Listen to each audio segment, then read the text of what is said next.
each of these appeals, there was never a factual argument that concerned us. But we learned that this can drag on for years.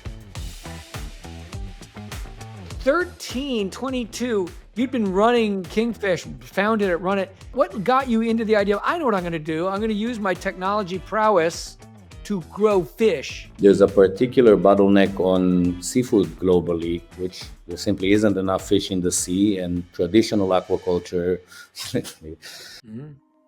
everything we were planning to do there relied on the local community, and it would have been a priority to employ locally. It would have brought significant development. This is a triple green investment. This is going to dramatically reduce the carbon footprint of the world in a state that is very concerned about carbon. This is a $200 million minimum, as you say, investment in a town that is dying and that overwhelmingly voted for it. Who was against it? And if they're the same thing, what were the appeals? The legitimate concerns were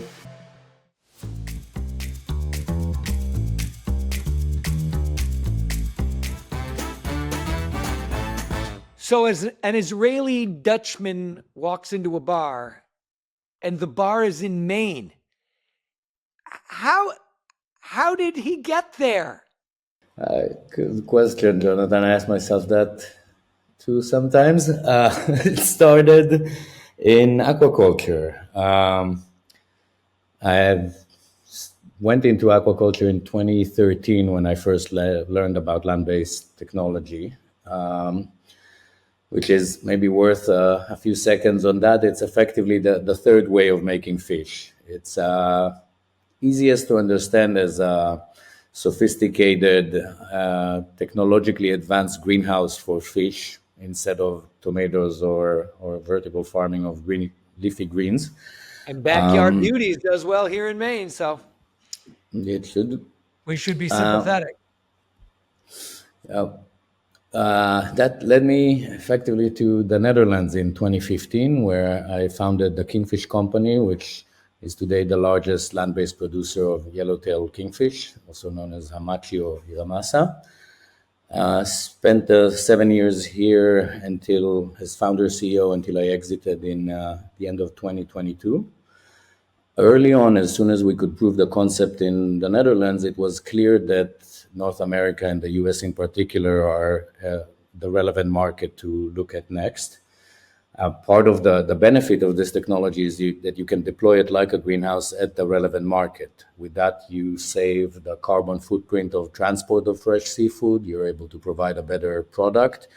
And we can touch on it later, but it's quite relevant considering the obstacles we've faced. It is considered the triple green best practices, most sustainable way of aquaculture based on World Wildlife Foundation or Monterey Bay Aquarium or anyone that monitors these kind of things. So first was the decision to go to the US and to start to look through a very large coast.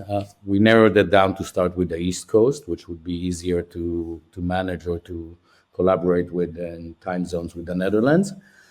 And then it was actually Peter Del Greco from Invest in Maine that pointed out Maine to me in a conference in Boston. I've never been to Maine before, but I spent more than 13 years in New York doing a university and living there for a while, and I was well aware of the positive reputation of Maine lobster and of the nature and the beautiful coast there. And the primary need of a land-based aquaculture seawater species farm is access to seawater. So that made a lot of sense. So 13, 22, you'd been running Kingfish, founded it, run it. What got you to find, what got you into the idea of, I know what I'm going to do. I'm going to use my technology prowess to grow fish. Like, how did you? I would say not even technology prowess, more just stubbornness and not knowing what I didn't know. But I thought that there was a strong case for, well, first, food is, I thought, was a good place to be in. It's a must-have and not nice-to-have type of product. There's a particular bottleneck on seafood globally, which there simply isn't enough fish in the sea, and traditional aquaculture, net pens, have done a great job doubling global supply, but as you've probably seen in a few YouTubes, is facing some opposition as well for its environmental impact. And at the very least, I do not expect significant more capacity to come out of traditional aquaculture. And when you look at estimates of the next 20 to 30 years, it varies of whether we have to double or add 50% to our global seafood supply. So the driver of a bottleneck of supply was a strong reason to get into it for me. And the technology side, when I just learned about the technology, it was very early days. There were a handful of small farms in Europe, each of them with its own unique reason of why it failed. But the concept of a reliable life support system for fish, I figured that if we can do with submarines and spaceships, we should be able to keep fish alive, and dived right in. And so you at the time you arrived in Maine, you already had your first plant running in right outside of Amsterdam, right? It's about 2 hour drive. It's in the south of the Netherlands. It's in a region that's has a lot of similarities to the parts of Maine I ended up spending a long time in. It's a fishing community, rural community with some farming as well. Lots of tourism, but also a need to develop new industries and new economical development. And not slouches on the environment. This isn't the Chinese coal mine crowd in the south of the Netherlands. It's a pretty conscientious regulatory environment, and you were able to stand this up and grow it and export it and et cetera, right? Yeah, the Netherlands is pretty strict on environmental standards, but it was a very straightforward process. We received the parameters from the regulators. We stood by them, and we would be tested and checked continuously to make sure we do. Yeah. Okay, so you've got it running. You want to grow to where the Willie Sutton rule, go where the money is. Everyone in America is eating a dwindling supply of wild caught or shittily grown Chilean bandit fish, and so you're trying to step in there. What's the experience like from nice salesman at a conference? It's going to be great, right? I'm imagining the arc of this story. Like, I get why you chose Maine. What was it like then as you tried to put in stakes? Yeah. So I think on the first visit, we spent quite an intense week meeting every relevant regulatory body. And we came to them not with a theory, but with our actual parameters from the Netherlands. We know that for every 1,000 tons, we emit so much, effectively, nitrogen and phosphates, which are the natural emissions of the fish, which you could also find with fish in the sea.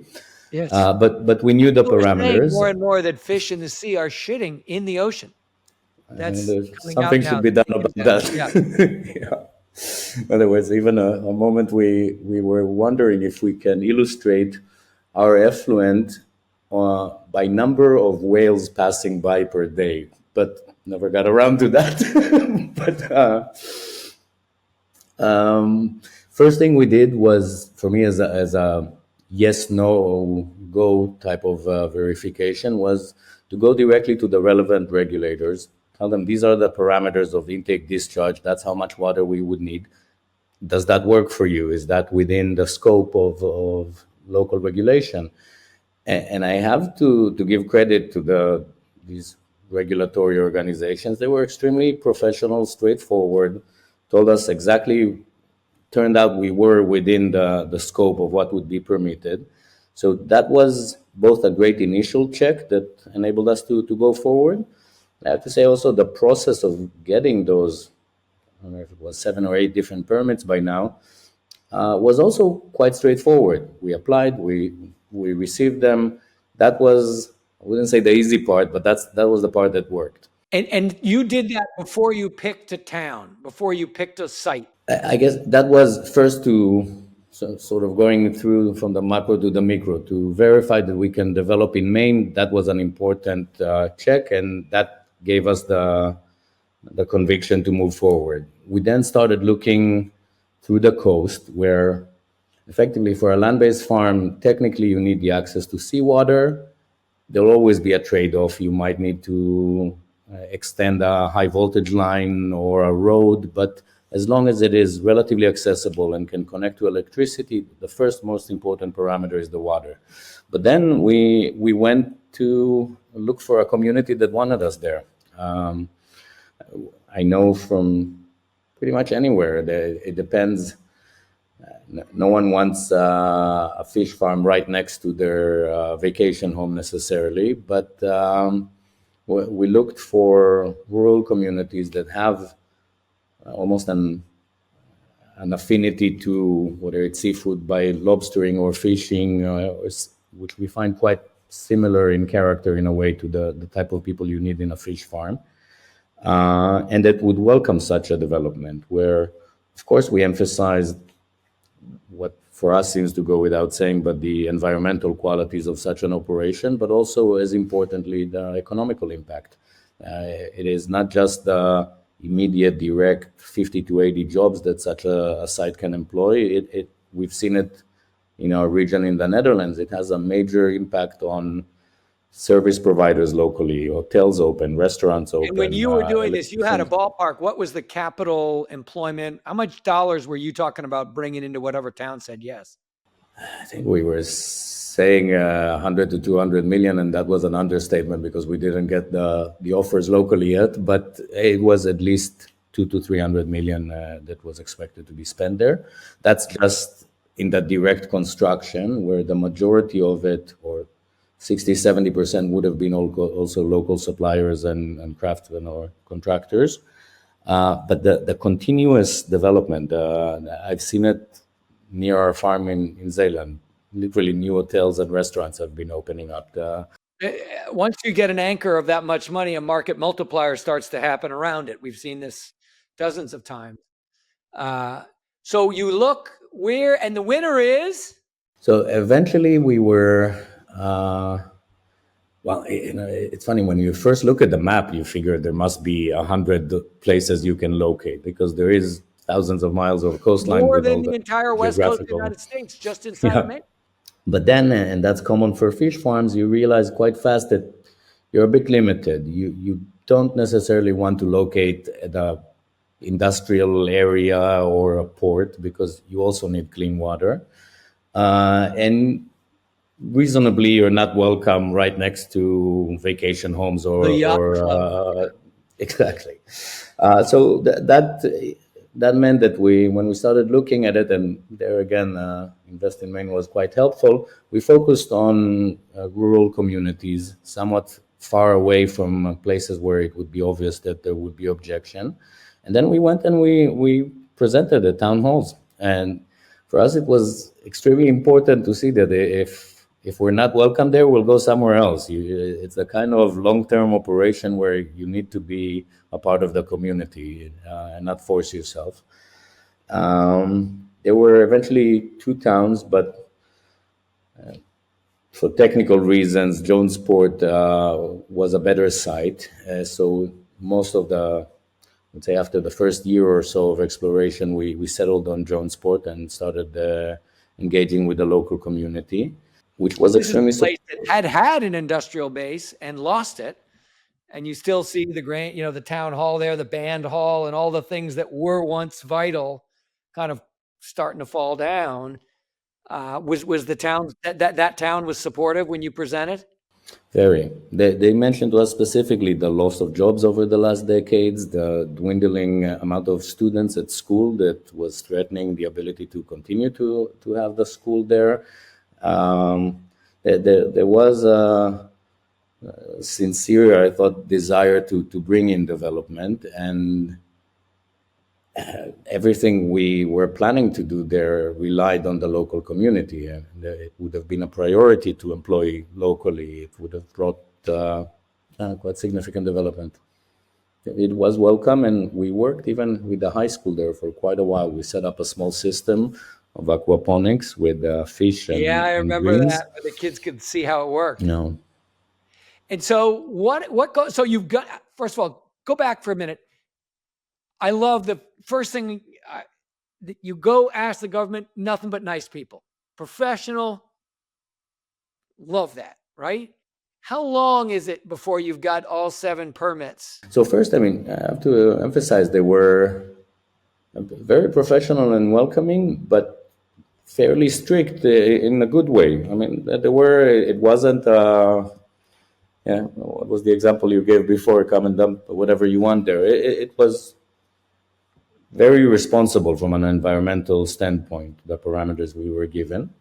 The permitting process is quite expensive and cumbersome, but still manageable. You get a very clear roadmap of the type of permits you need, what are the requirements for each.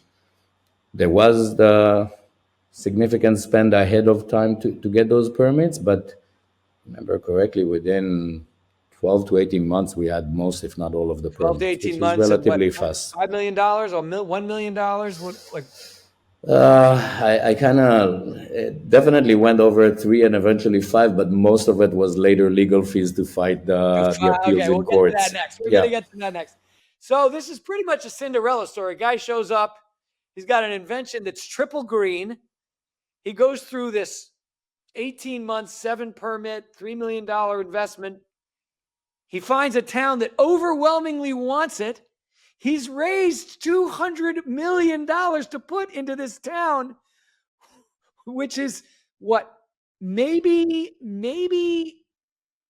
20x the total capital of all houses, buildings, Coast Guard stations, boats in the town combined. I mean, it is Valhalla come down from heaven. And then what? So then, and I think it's important to also emphasize that we had tremendous momentum at the time. I mean, 2000, during 2020, we were already quite set to bring in that investment. There was excitement in the economy around our industry specifically. For the record, I invested. I was like, this is the future of Maine. I was thrilled. I had to learn how to buy stock on the Norway Stock Exchange, I think. I remember that and very much appreciate the support. But yes, I think that is also where we, that I am sure you will. But that was in many ways, the appeals were quite a showstopper. As you know, you can't go and raise 200 million when you have a question mark. Start from the start. Give us a vivid moment when you go, when somebody grabs the needle and scratches it off the record. What's quite funny there is that it was led by a very loud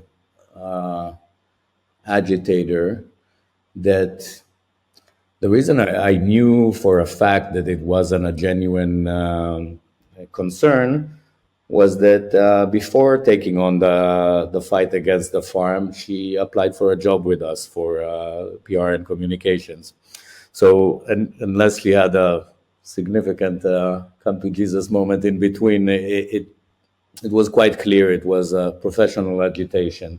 But we started seeing a combination of Facebook posts and applications of appeals in every possible, for every one of our permits. And the problem there is that in the Netherlands, there is a 6-month period in which all locals are invited and notified to come in with objections, which I think is very fair. Right. But I mean, that's not something I would ever want to steamroll over such concerns. It's important to hear them. But within those 6 months, everyone that wants to voices their concerns, everyone that forgets to cannot do so later, and the local government, municipality, province takes its time to decide, but the decision is final. So that enables that means that you take some risk before that, but you know that you don't Once start you get a yes, and it's a yes. Yeah. So part of the challenge became the understanding that each of these appeals, there was never a factual argument that concerned us. We knew that we will eventually beat those appeals if they were judged on their merits and on facts, but we learned that this can drag on for years. that you have different levels of courts for most of the different permits. You start running into timing issues because many of those permits are issued for a year or two. That So they can just stranglehold and let the permit expire rather than win or lose a case. Yeah. And when a permit nears expiration, sometimes you can be issued an extension, sometimes you have to reapply, and that opens again the whole window of objections for the same permit you already received. So the death by 1,000 cuts was really that ability to stall. And think of it, I arrived to Maine the first time in 2018. The last appeal was rejected this year. So you're talking about a 7-year process. So 7 years, 7 years. And what was the lead time between one of these complaints and a resolve? Like how long did each of those spread out over the course? It varied, but first it was after instead of before. But after each permit was issued, there was a period for objections. In some cases, actually before.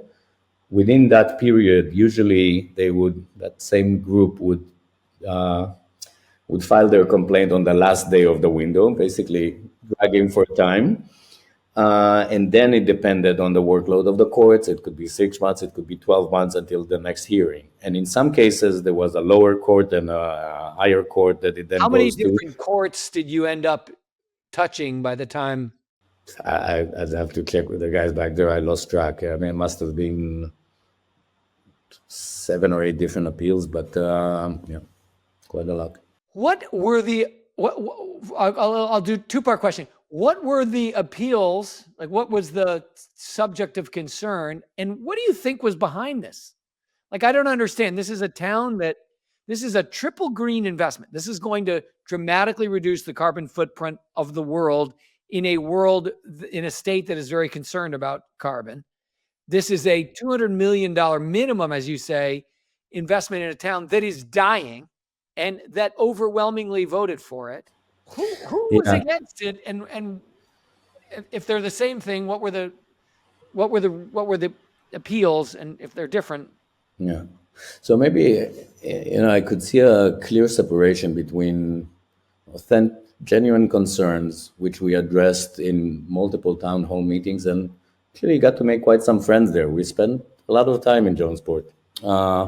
The Let's start maybe the legitimate concerns were environmental impact, whether there would be any smell around it. You immediately think of fish, but there's smell of fish when you process them, not when you grow them. So that we could alleviate. isn't that 5 miles from the cook pens anyway? Aren't they just like right around the bank? I think it was more like 8. We wanted to make sure it's far enough, but yeah, it's out of town, and you'd be hard pressed That's one. Got to it. see it. Smell of fish processing in a town with a 200-year history of fishing. Got it. Yeah, but okay, fair question. There was then very fair concerns about the impact on the environment, whether we would hurt the lobster or damage larvae, and we designed sort of a diffuser for our pipe so that instead of intaking at full speed in a way, it intakes over a grid, basically making it almost impossible even for larvae to be sucked in. We designed heat exchanger to make sure, even though I'm not aware of the actual impact of it, but that was a concern, to make sure that the temperature of the water we discharge is similar to ambient and not warmer. And we are operating in the Netherlands in an area which which has serious industry around lobster and oyster and mussel farming in nature reserve marine estuary. So we know that our technology is really as strict as could be, or yeah. So these were the legitimate concerns, and most of those were our explanation were listened to and welcomed in several meetings. And wasn't like you're one of the biggest supporters, the great bimbo Look himself, the fisher buyer, the lobster buyer. So if anybody would have worried about lobster, I mean, that guy would be your biggest anti, but he was the pro. We had I would say, to me, it seemed like a serious group of founding fathers of the town that were very excited about what we could bring there. But then yeah, you started seeing there was a pamphlet there that claimed that we will bring 2 plane loads of Somali workers to work the farm, which I mean I found quite entertaining, but also slightly insane. I've never heard specifically of Somalis working in fish farms. We absolutely had no such plan, and we were hoping to get as many of Jonesport locals to work there, and worked with the universities in Maine to train additional personnel that we would need to bring over. There would probably be the need for 5 to 8 Dutch and Norwegian experts in aquaculture to come in the first few years, but there was definitely no plan from Somalia. There was another Not that argument. there's anything wrong with Somalians. I don't know. I know a lot of Somalians. They seem like very nice people. Yeah, We'll never yeah. know I why they just chose Somalians to be the that was particularly specific and perplexing. Yeah. delicious behavior by somebody. So what was the reason? Who wins by you dying? Uh, well, turned out at the end that the professional side of it was financed by owners of a vacation home a couple of miles away. When you think of the cynicism of Oh God, I faraway hope you wealthy vacationers Jesus. holding That's back development, amazing. because for them, keeping the town quaint and And poor. undeveloped, yeah, Quaint equals poor. yeah. Make Maine poor again. So just the cynicism of that kind of impact was quite troubling, and I think at the end also enough to mobilize the town to fight it. Yeah. So net, as we sit here today, you've had to now leave and you're doing your own new venture. Kingfish has got new leadership. The capital burn has hurt the stock tremendously, but you've now gotten through the last appeals. So is there hope to actually have this wonderful investment show up in Jonesport? I think so. I have to caveat here or disclaim that I exited 2 years ago. I can't wait to meet the new leader, no matter who they are. I'll never love them as much as you, but I will meet them if they come to me. Well, make sure you do. I think he's coming soon. And I'm very close with management and the personnel there. I think that now, far longer than planned, but there is a serious asset in having a fully permitted site in North America where there will not be too many sites across the US, I expect. Clearly, given what you've been through. Yeah. So now I really hope they do. I think there's good reason to think that they will. Yeah, and I'd love to see it there and to come and visit the people of Jonesport at some point You when we're deserve a actually lot of breaking free ground. sushi, Ohad. You Yeah. get unlimited free sushi for you. And then, of course, one of Maine's competitive advantages is it's an easy truck. It's a one-day truck ride, fresh fish to what, 100 million, East Coasters from there. So you can really build a great business once you get the ability to make the fish. And you're connecting to the already existing infrastructure or the distribution chain of lobster to Boston, to New York. Yeah. And trucks deadhead out of Maine because there's nothing to send back. So I bet you your trucking costs will be low too, because people come deliver and then drive home empty because we haven't made anything in a while. What I want to now do is let's talk about lessons learned here for Maine. One that struck me was the variety of the appeals and the variety of the courts led to the optics. Looking at, if I'm a CEO looking at Maine and I look at what happened to you, did everything right, couldn't have a greener product, couldn't have more local support, and you get bled out in the street. What do you, if there had been some sort of Maine government defense court that says I'm a court that defends against the permits that the state has issued.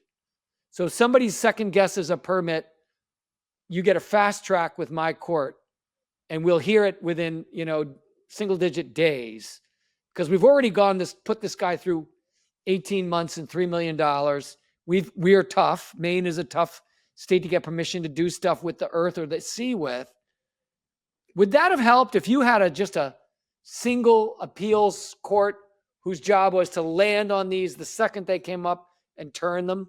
For sure, I imagine that would reduce our legal cost and help with guidance. But the optimal scenario, or what could welcome, because I agree. I mean, the Kingfish is a bit of a cautionary tale within land-based aquaculture, and any other CEO going to his board now suggesting to permit a new site in Maine will likely not get much support. But the ideal scenario would be a streamlined process within a limited time, meaning that if there was a way to agree on a window for every possible complaint and have the relevant but one court to look at it, or committee or commission to look at the objections and decide to give it a go, no go. Were the lawyers involved? Who was the defense? Was it you or was it the state with these appeals?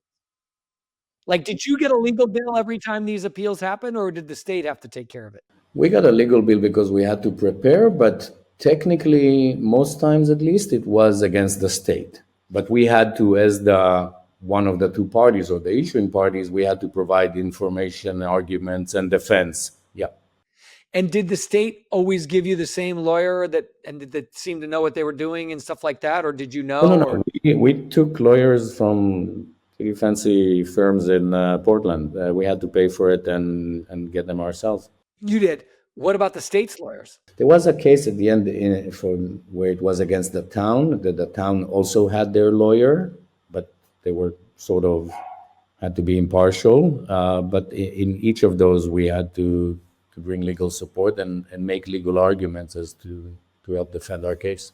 What else might Maine do to build back from this, seems to me, devastating reputational hit it inflicted on itself? I think that if it could be consolidated to a streamlined process in which, before you were required to make significant spend in the millions of detailed design and engineering and construction permits, you can evaluate and then get both a regulatory and I don't even know how to call it, communal support or affirmation of those, that if these permits were, I guess I keep thinking of the process that I had here in the Netherlands. We had to file maximum of parameters by which we will be bound, which had to fit within the parameters by the regulatory bodies. And that's a relatively easy process, but we didn't have to spend millions in design and engineering. That was our headache to deal with after, as long as we knew very well that it has to stand within those parameters. If it doesn't, they'll shut us down. So it was a condition, not even a conditional, but a permit you could count on, and now you could go and do the hard work. And if within that process, sort of call to objections to everyone relevant within an X mile radius could be made, and all objections could be litigated by a single court at a single process, then you could know within 6 to 12 months that you have a clear path to build a system there, and you can go ahead. Without it, I think it would be very difficult, because it does kill the momentum of a project. But on the other hand, I don't see a reason, because nothing in what I'm saying implies cutting corners or trampling any rights or concerns. You made no comment about the degree of conditions, the size of the conditions put on, the application of each permit. You're just talking about, it is sort of like everybody has to obey the rules, and the state has to stand behind the rules that it makes. And it seems like in this case, the state, I mean, maybe in the end they did, but that it was, what did you just say, 7 years? It amounts to, it's a Pyrrhic victory at best. Yeah. What else might Maine do to get CEOs to choose us after what they've just seen?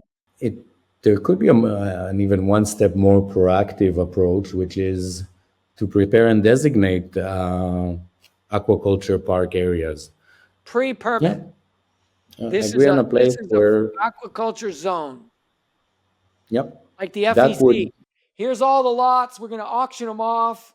They're all available. They're pre-permitted. You could even do it with the fish pens. You'd say, hey, there's 10 pens per 20 miles or whatever the shit density ratio that the environmentalists approve of, and just auction them.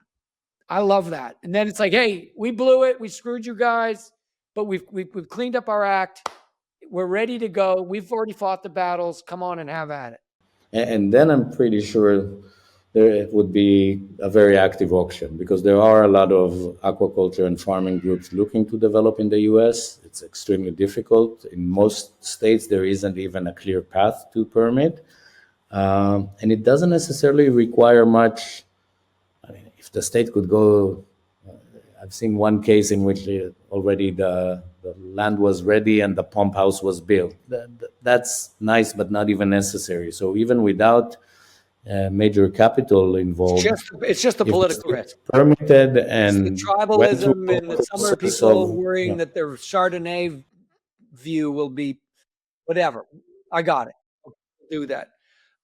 Ohad, you are a visionary. I love the idea that in business you can do well and in life you can do good. And every once in a while you can find this little pinhole sized track where you can do great good doing well. And you have done that, bringing aquaculture to the world in a thoughtful way and almost bringing it to Maine. You will be right in the end. And we are very grateful that you joined us here on Maine for Keeps. thank you very much. Pleasure, Jonathan. Thanks for tuning in to Maine for Keeps. I hope you enjoyed it. Be sure to follow us on social media, click and share with your friends, or get on to maineforkeeps.com. If you have ideas for new content or podcast guests, or if you'd like to give us some money to support the effort, be sure to click and send. We're at team@maineforkeeps.com, and I'm at jb@maineforkeeps.com. Thanks. See you soon.